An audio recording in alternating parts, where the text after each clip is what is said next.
Legions march on perfect roads. Aqueducts carry water into the heart of the empire. The fates of the world are decided in the forum. This is Rome as we know it, a civilization built on strength, discipline, and civic virtue. Its ideal, the grim warrior, the strict father, the responsible politician. But behind this marble facade hid a major economic paradox. The most expensive commodity in this empire of strength was woven from vulnerability. It wasn't a warhorse or a gladiator's sword. It was the puer delicatus, the delicate boy slave. The price of one such youth, educated and beautiful, could reach 700,000 sesterces. That was a legionary's salary for more than 750 years. Why, in a culture obsessed with masculinity, was the most desired object the fragility of an enslaved human? This question shatters the conventional picture. It points to a hidden system that operated behind the scenes of imperial grandeur. Why, in an empire of strength, was the most expensive commodity weakness? This system was built on two brilliant and seemingly unsolvable riddles.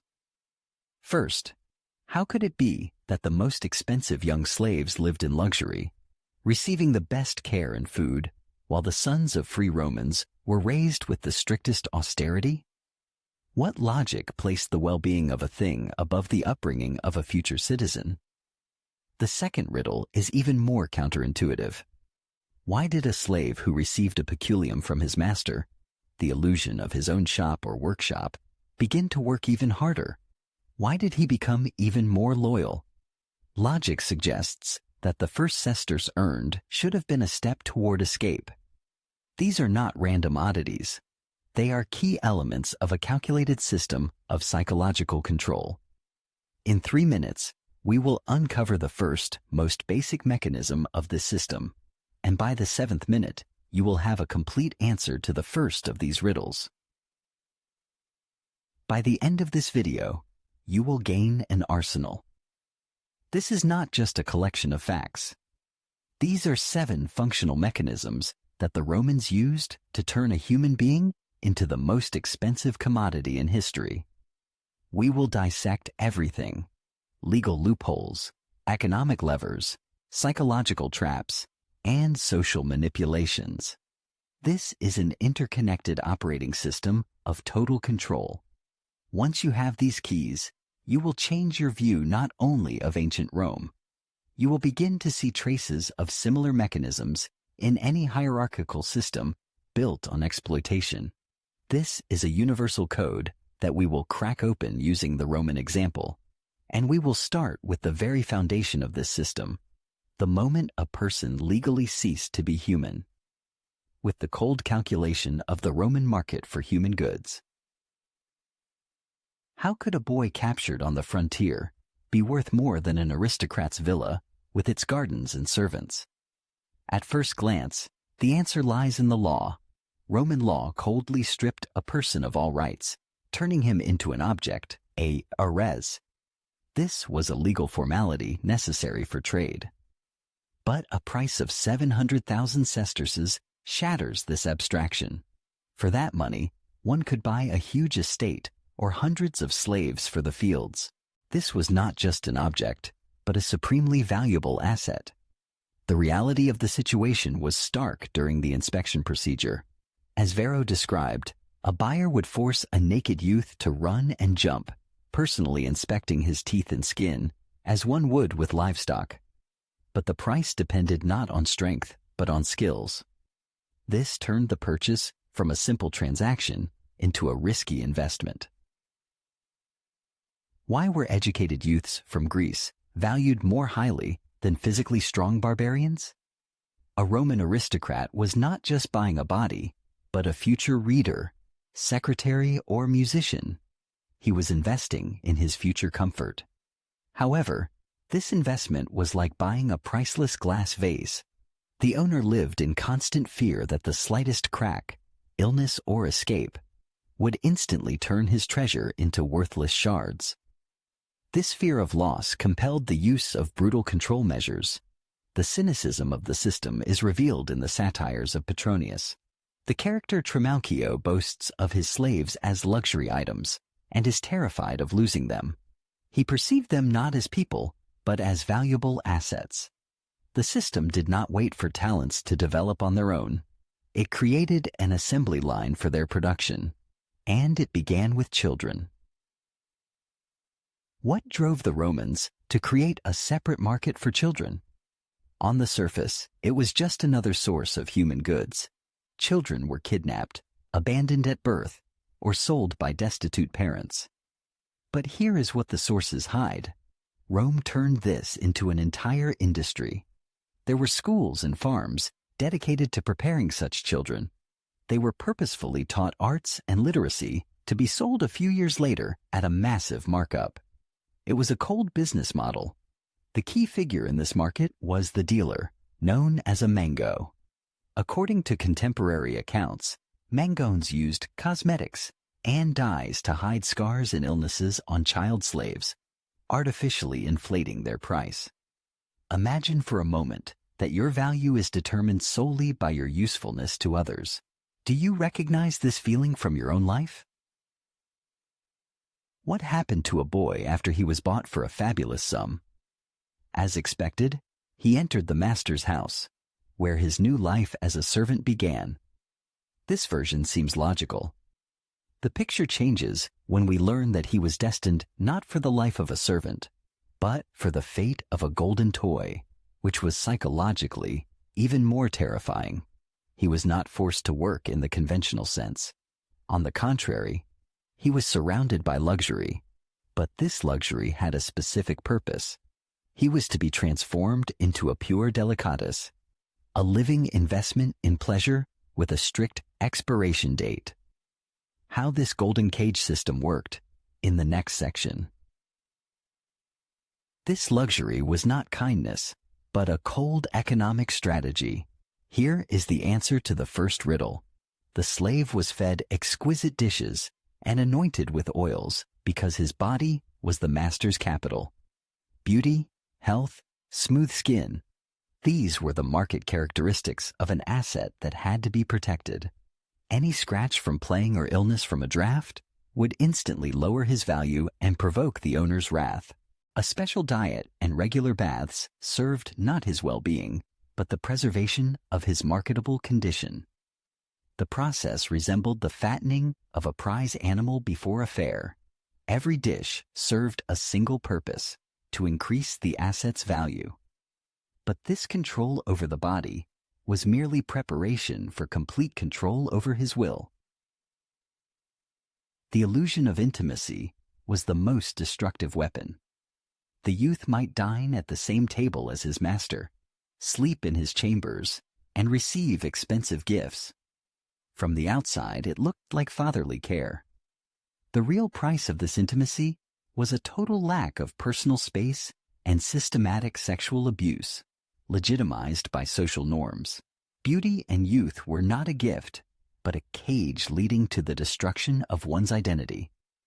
The system's cynicism is evident in the satires of Martial, where the poet caustically mocks aging patricians desperately clinging to their maturing favorites.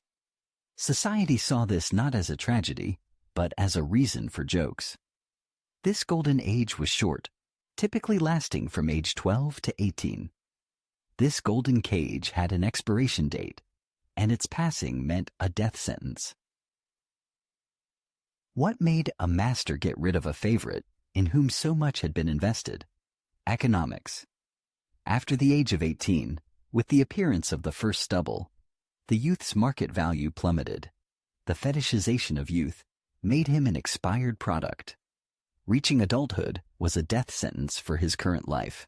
He faced the mines, a gladiatorial school, or being sold for a pittance for the filthiest jobs. The master's decision to sell his grown-up slave was not a betrayal, but a cold business decision, writing off a depreciated asset. Being sold to a gladiatorial school was almost a death sentence. About 30% of novice gladiators died in their very first fight. But there was a category of slaves whose fate was even more twisted. Not all slaves were outsiders bought at the market. What about those who were born and raised right in the master's house? Such slaves were called vernae, and they held a special position. They knew no other home, no other father than their master, which made them predictable and loyal. At first glance, their position seemed more secure. They were part of the family, albeit on the lowest rung. In reality, it was a double curse. It deprived a person of their most important weapon, the memory of freedom and the dream of another life. Their loyalty was the result of the most brutal psychological operation, the complete erasure of the idea of freedom from birth. How this worked in the next section. The paradox of the verna's value breaks market logic. Why was a slave born in the house considered more reliable but often cost less than an imported specialist? His loyalty was not a virtue, but the result of a complete lack of choice. A verna had no memories of freedom, no culture, no family outside the villa. His devotion was the devotion of a hostage. For him, slavery was like the air he breathed from birth. He could not imagine life without it. This bond became monstrously perverted when the master was also his biological father. This created an unsolvable psychological trap where the master was simultaneously father, God, and jailer. But this illusion of a family relationship was the most fragile thing in a Roman household. On the surface, it could all look like an idyll. Vernae played with the master's children, grew up with them, and sometimes even received a shared education. They were called by affectionate names like fosterlings, creating a complete illusion of kinship. It would seem the best possible fate for a slave. But this illusion was deadly. For the slightest offense, or simply out of the master's need, this status as a near family member could be revoked. A fosterling could be sold to the mines without hesitation, shattering his entire worldview. The depth of this contradiction is visible on Roman tombstones. Epitaphs are filled with sincere grief for a deceased verna, who is called vernulae dulcissimo, to the sweetest home-born slave. The feelings may have been real, but they never changed the slave's legal status as a thing. Whose fate was more tragic? The German captured in battle who remembered freedom, or the verna who had never known it? The captive's suffering is obvious. He lost everything: family, home, freedom. His body is in chains, but his spirit remembers another life, which gives him inner strength and the will to fight. His tragedy lies in his loss. The verna's position seems more comfortable, but his tragedy is deeper. His suffering was not physical, but existential. He had no before and after. His will was amputated at birth.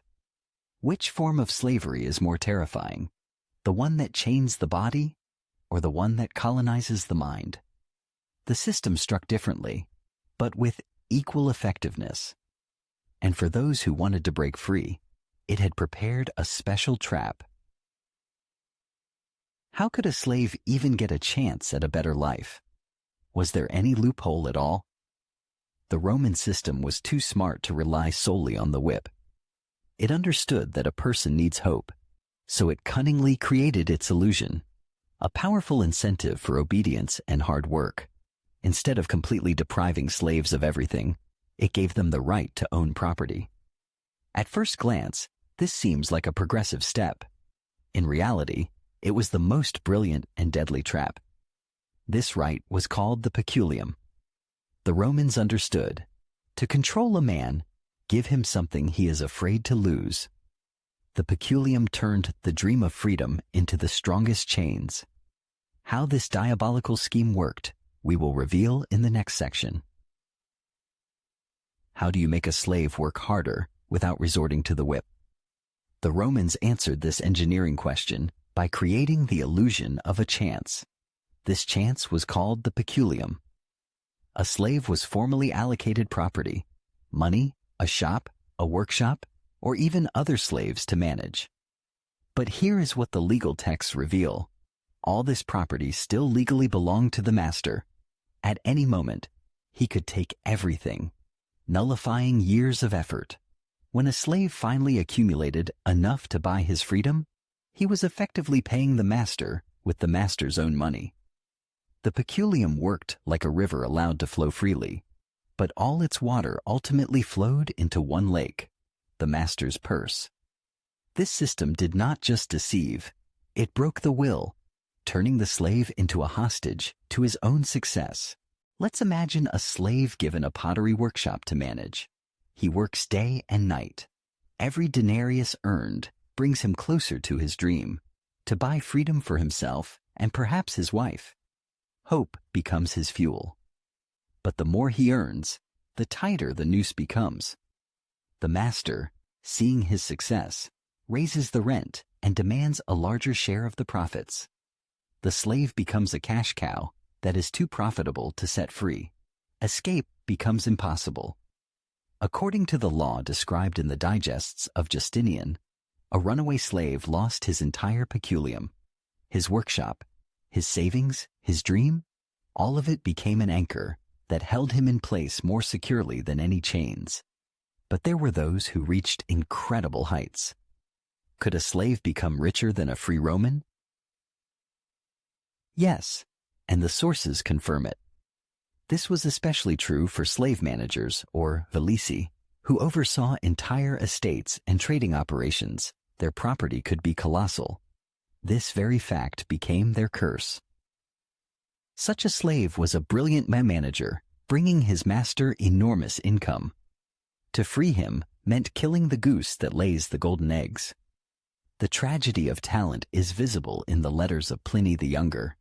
He describes his manager as an incredibly effective administrator, almost a friend. Yet, despite all his merits, Pliny never freed him, keeping him by his side until his death. Such a slave's peculium could reach 1,000,000 sesterces, the fortune of 250 legionaries. But this was just an economic lever. There were other, more subtle chains that the Romans placed directly on the soul. So, the peculium was a brilliant economic tool of control. But what if a slave wasn't so ambitious? What other invisible chains kept millions in submission? The fear of physical punishment, of course, was fundamental. The image of the whip and the cross always loomed in the background, but relying on fear alone was inefficient. Far more effective were the psychological chains that slaves, often unconsciously, put on themselves. That is why the next chapter of our investigation will expose the arsenal of psychological abuse. We will see how the Romans used not only fear, but also duty, affection, and even hope to create total mental control. The next section will reveal the darkest corners of Roman psychology of control. You will learn about the invisible chains that broke a person's will from within. How did one patrician control hundreds of slaves on a villa without a legion of soldiers? The system was held not by overseers, but by institutionalized betrayal. Masters created a complex hierarchy, a managing slave, privileged servants, and field workers. This generated internal competition, forcing slaves to fight for the master's favor rather than against him. But this hierarchy was a machine for producing betrayal. The system encouraged snitching. As Cato writes, a slave who informed on a comrade received better food or an easier job. This turned the community into a field of total paranoia. The master achieved control by turning every slave into his agent. He didn't need to listen himself. Hundreds of ears listened for him. This psychological terror was possible because the law was the slave's greatest enemy, not his protector. Was there any law that could protect a slave from a master's sadism? Paradoxically, yes. Laws of the later empire formally forbade killing a slave without cause. The philosopher Seneca condemned cruelty. This created a veneer of humanism. But how could a slave use this law? He couldn't. Legally, He was not a person, but a thing, a res. He could not file a lawsuit or testify in his own defense. Any protective laws were meaningless. The culmination of this absurdity was the monstrous family law. If a slave killed his master, absolutely all slaves in the household were executed, the elderly, women, and children. In 61 AD, after the murder of the prefect of Rome, Pedanius Secundus, the Senate, on Nero's orders, executed 400 innocent slaves from his household. The law was the ultimate mechanism of collective fear. In this legal vacuum, the master gained the power to manipulate the most sacred things, family and love. Could people deprived of rights love? The system allowed it, turning love into the strongest chains. Slaves were permitted to cohabit in a union called contubernium. They lived together and raised children. This created a semblance of normality and reduced the likelihood of escape. But this union had no legal force. A master could at any moment sell a husband, wife, or child separately to punish them or simply out of financial need. This constant threat was a powerful lever of pressure. In Cicero's letters, the sale of slave children is discussed as a routine financial transaction. Economic expediency always trumped human feelings. Love for one's family became the most effective tool of enslavement. But if even this didn't hold people back, why didn't they revolt en masse? If a slave's life was so unbearable, why isn't the history of Rome a continuous series of revolts? The answer is obvious: fear. After the suppression of Spartacus's revolt, 6,000 of his followers were crucified along the Appian Way. That's one crucified person every 100 feet for over 100 miles. The system ruthlessly demonstrated its power. But terror paralyzes. It doesn't motivate hard work. For efficiency, another tool was needed. That tool was hope. Hope was the strongest collar. The system needed a mechanism that made slaves work loyally for decades. This mechanism had to appear merciful while being a pragmatic calculation. This process, called manumissio, was not a ticket to freedom, but a door into another, more cunning form of bondage. At first glance, the freeing of a slave, manumissio, was the highest reward for decades of faithful service. This was the sixth mechanism in the arsenal, the promise of freedom as a powerful incentive. A slave hoping for manumission was loyal and hardworking, but the reality was more cynical. They most often freed old or sick slaves. Cato the Elder explicitly advised selling worn-out livestock and old slaves.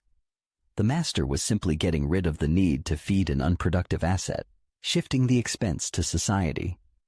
Manumissio was a way of writing off equipment. The freed slave, a libertinus, did not become a free citizen. He became a client of his former master, his patronus, and was obligated to provide him with services and pay a share of his income. Freedom was merely a change in the type of dependency. How much did this ticket to nowhere cost? No less than the market value of the slave himself, and often more.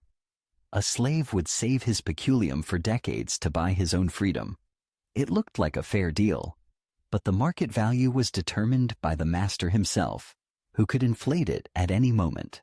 Upon being freed, the slave was required to pay a 5% tax to the state for no longer being considered property. He was buying himself with money he had earned for his master, which legally still belonged to his master. It was a grand swindle.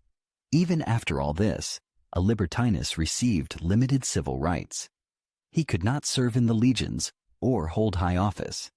This social stigma was passed on to his children, but there were those who broke through to the top.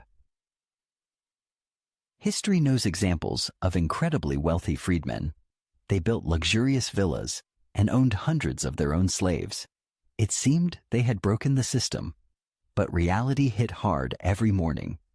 This wealthy man was still obligated to attend the morning reception, the salutatio of his former master, who might now be an impoverished aristocrat. He had to provide financial support and show loyalty. His success indirectly belonged to his patron. The most vivid image of this duality is the character Trimalchio from Petronius's Satyricon. He vulgarly flaunts his wealth, but is obsessed with his slave past and orders his tombstone to read that he started from nothing. His wealth did not free him. It only highlighted the chasm between his status and his origin. We have examined the economics, laws, and psychology of the system, but everything we know comes from sources written by their masters. Their stories were deliberately erased. They were things, res, which cannot have a biography. There is no place for them in the official history of Rome. It seems their fates are lost forever. But that is not so. The picture changes when we stop reading and start digging. They left traces, quiet, material, almost invisible evidence of their existence. It is time to move from the deceitful words of masters to the truthful stones of the slaves. In the culmination of our investigation, we will turn to epitaphs, skeletons, and artifacts to hear voices from the dust, and what they will tell us will be more terrifying than any written testimony. Where are the millions of slaves buried on whose backs Rome stood? In the vast necropolises, we find almost none of their graves. The system that exploited them in life erased them in death. Archaeology uncovers common pits, peculium, on the outskirts of Rome. On the Esquiline Hill, over 24,000 bodies were thrown into such pits, some 30 feet deep, over 100 years. Slaves, the poor, animals, like trash. After death, a slave ceased to be even an asset. He became a disposal problem. But sometimes we find rare tombstones. It seems here is the proof of humanity. But the text on the stone turns out to be the final brand. The epitaph reads, "To Marcia Aurelia Sabina, the incomparable wet nurse." Even in eternity, her identity is defined by her function, and these screams, frozen in bone, tell two completely different stories of horror. What can a skeleton tell us about a life after 2,000 years? Everything. Bones are a diary written in the language of trauma. Analysis of remains from mass graves shows a predictable picture. Compression fractures of the spine, arthritis in young joints, signs of chronic malnutrition. The average life expectancy in the quarries barely reached 25 years. This is the story of bodies used like a hammer that strikes stone until it shatters. But skeletons from wealthy villas tell of a different death. Good nutrition, no signs of labor. And yet, diseases from a sedentary life and specific duties. This body was like a porcelain cup, polished so often that it thins and crumbles to dust. Strontium isotope analysis of tooth enamel provides the final proof. It shows that a youth buried in Rome grew up in Egypt. In one skeleton lies an entire tragedy: abduction, a journey in chains, and death in a foreign land. This process of annihilation began on the first day with the taking of one's name. How do you turn a person into a thing? Erase everything that made him human. He was given a new servile name, often humiliating or geographical: Afer, the African; Cyrus, the Syrian. This was the first act of psychological violence, cutting a person off from his kin. He was forbidden to speak his native language, forced to worship foreign gods. It was cultural murder on an individual scale. The system uprooted a person like a mature tree, chopping off all the roots, and planted the bare trunk in foreign soil. That is why tiny finds, evidence of quiet resistance, are so important. Graffiti in a native language in a dark corner. A small amulet of a native god hidden under a tunic. These were not just things. They were acts of war for their own souls. We have assembled all 7 mechanisms. It is time to put them into a single picture. Our investigation is coming to an end. We have assembled the 7 mechanisms of this merciless system. We started with economics. moved through psychology and law, and ended with the silent testimony from the dust. We saw how a person became a commodity, how his body was turned into an investment in a golden cage, and how the hope for freedom through peculium and manumission became the strongest chain. We understood how the system used fear, betrayal, and love. Now it is time to assemble all the pieces of this puzzle. We must see the entire machine to answer the main question. Why did an empire that celebrated strength so value what seemed to be weakness? In 30 seconds, you will receive a comprehensive answer that will forever change how you view the history of great empires. To understand this machine, you need to see it in motion as a single conveyor belt. Its intake valve was the market, which sucked millions of lives into the empire, legally turning people into things. Here, a person lost their past and was given a price. Its exhaust valve was manumission. After working for the system his entire life, a person reached an age where his upkeep became unprofitable. And then the system graciously freed him, shifting the burden of caring for an old man onto himself. Historians estimate that in the 1st century AD, 30 to 40% of Italy's population consisted of slaves. That is 2 to 3 million people. An entire nation whose life cycle was engineered for the master's maximum profit. But this conveyor belt ran not on strength, but on a much more subtle substance, managed hope. Physical violence is a crude and inefficient tool. The Romans understood this. That is why the engine of their system was not fear, but hope. The peculium, by giving a slave the illusion of property, gave him something to lose. This transformed him from a rebel into an accumulator who himself had an interest in stability. Permission for a family, the hierarchy, the encouragement of snitching, all of it ran on the same fuel of hope. Hope for a better position, for the master's favor, for the safety of loved ones. The system achieved a state where slaves became the most effective overseers of themselves. They were not guarding the master, but their own fragile dream. Hope was not a light at the end of the tunnel. It was a candle given to a slave in a vast, dark labyrinth. It allowed him to see only the next step, forcing him to wander the corridors built by the master, instead of breaking down the walls. Now we are ready to return to the main question with which we began. At the very beginning, we asked, why, in an empire that celebrated strength, was the most expensive commodity the vulnerability of an enslaved youth? Now we have the answer. It was not about a love of weakness, it was about a love of control. The boy slave was the ideal asset. He was valuable enough to invest in, turning his body into a luxury item. He was completely powerless, which allowed anything to be done to him. He could be controlled through psychological mechanisms, using his youth and dependence. The illusion of accumulation and the hope for freedom made him obedient for decades. Finally, his origin as a verna, or from distant lands, guaranteed a lack of support. The Roman elite valued not weakness, but controllability. 5 qualities made him the ideal commodity: high value, complete powerlessness, psychological vulnerability, managed hope, and social isolation. This system seems like a distant past. But have the mechanisms of exploitation, based on the manipulation of hope, really changed that much? We have come a long way and seen the Roman system from the inside. We saw physical violence, whips, shackles, grueling labor, and early death. And we saw psychological violence, false hope, erased identity, destroyed families, betrayal that became the norm.